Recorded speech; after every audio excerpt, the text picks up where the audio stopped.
Here's a couple ways you can somewhat speed up your Samsung Smart TV. What you want to do is hit the home button, and then you'll scroll all the way to the left into settings. Click on that.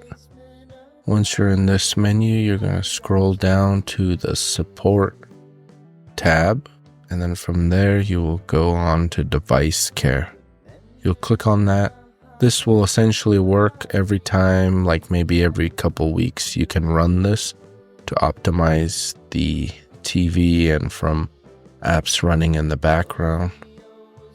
This is kind of a temporary fix. You can do this every other so days, and it should kind of speed up the processing power on the TV.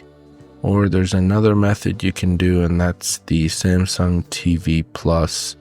You can go ahead and disable that. So if you go to home again, you'll scroll around till you see the Samsung TV Plus. You'll hold down on that, and then you'll click remove. And then here you can hit disable. And that should disable that.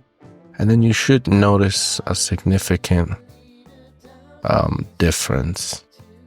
So here it is, me just booting it up.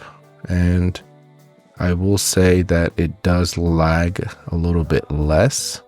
So it's somewhat more responsive. So these are two things that I would try and speed up your Samsung Smart TV.